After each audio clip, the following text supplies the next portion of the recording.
Rafael had a strange habit of keeping his best work to himself. Not because he didn't care, and not because he lacked talent. In fact, it was the opposite. He cared so much that every sketch, every painting, every half-finished idea felt like a test he wasn't sure he could pass. So the work stayed in drawers, under bed frames, tucked away in folders on a laptop no one ever saw. He would tell himself, "I'll show it when it's ready." But that day kept moving further away. If that sounds familiar, it's because plenty of us do the same thing. Maybe it's the business idea that never got launched, the course you kept meaning to start, the conversation you've avoided for years because one awkward moment could change everything. On the surface, it looks like procrastination, laziness, maybe a lack of confidence. But underneath, something far more human is going on. Rafael knew the feeling well. He'd sit in his small studio, the late afternoon light falling across the floor, looking at a canvas and feeling his chest tighten. Not from the work itself, but from what might happen after. What if someone laughed? What if they said it wasn't good enough? What if all that effort ended in embarrassment? He once admitted quietly to a friend, "It's easier if nobody sees it." And that's the trap, isn't it? We start to believe that hiding is safer than trying, that staying in the comfort zone is the sensible choice. But the truth is, the brain doesn't always care whether the threat is real or imagined. To it, criticism can feel like danger. Rejection can feel like pain. Failure can light up the same systems that once helped our ancestors survive physical threats out in the wild. So when you freeze before making the call, sending the email, publishing the work, or taking the next step, it may not be because you're weak. It may be because your brain is doing exactly what it was built to do: protect you. The trouble is that protection can become a prison. Rafael didn't know that yet.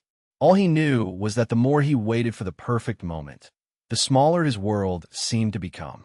Until one day, something shifted, not in a dramatic movie-style breakthrough, but in a quiet, uncomfortable, very human way. And that's where this starts to get interesting. Rafael knew the feeling well. It wasn't just nerves before sharing a painting or hesitating over an idea. It was that heavy pause in the chest, the one that arrives before your mind even finishes the sentence. What if they laugh? What if it's ordinary? What if I give this everything and still fall short? So, like a lot of people do, he chose silence.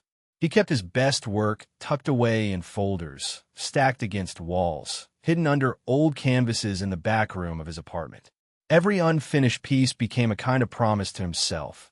"I'll show it when it's ready." But ready kept moving farther away. One evening, sitting across from his older sister in a quiet cafe, he finally admitted it. "I don't think I can handle people judging it," he said, staring into his cup. "It's not even the painting anymore. It's the feeling that I'll be exposed." She didn't rush to comfort him with easy words. She just nodded because she understood. Most of us do, in one way or another. We don't just fear failing at the task. We fear what failure might say about us. And that's where the brain gets interesting. From an evolutionary point of view, being rejected by the group was once genuinely dangerous. Long before performance reviews, online comments, or awkward family dinners, humans depended on belonging to survive. So the brain learned to treat social threats seriously. Very seriously.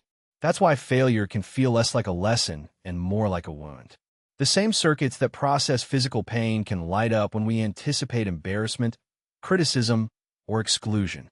Your body doesn't always know the difference between being injured and being humiliated. It just knows something might hurt. Rafael began to see that his hesitation wasn't laziness or weakness. It was protection. His amygdala, that quick little alarm system deep in the brain, was firing as if every imperfect brushstroke could lead to danger. Better to stay safe, it whispered. Better not to risk it. And for a while, that worked. He avoided the sting of criticism. But he also avoided progress, connection, and the strange, messy satisfaction of being seen. That's the trap, isn't it? Comfort can quietly become a cage. The brain loves certainty, even when certainty is small. It will often choose the familiar discomfort over the unfamiliar possibility of growth. And once you notice that, it's hard not to recognize it in your own life too. But Raphael's story wasn't finished there. Because once he understood what was happening inside his own head, the whole thing started to change. And the next step was smaller than he expected. When Raphael finally showed someone his work, the moment he'd been dreading for years turned out to be far less dramatic than his mind had promised.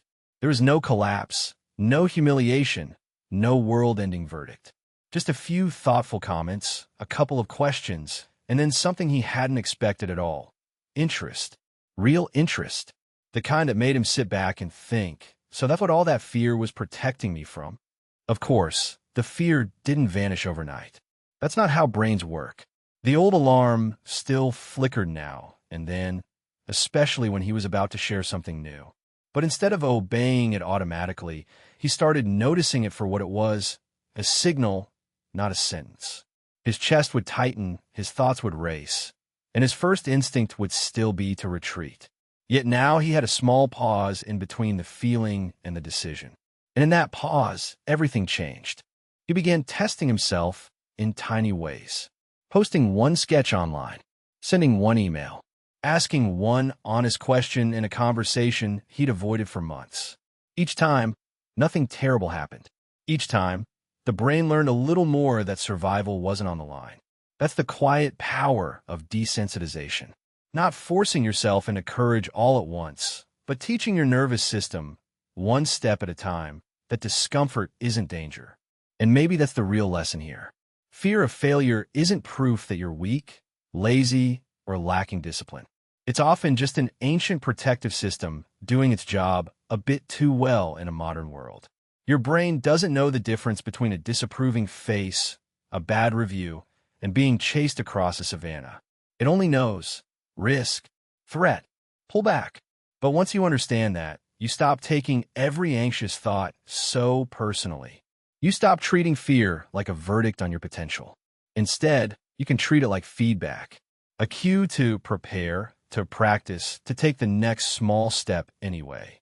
If this sounds familiar, maybe it's worth asking yourself, what dream, conversation, or decision has been waiting on the other side of your fear? If this story gave you something to think about, a quiet like would help a lot. And if you'd like more simple explanations about how the mind shapes our behavior, go ahead and subscribe. There's plenty more to uncover.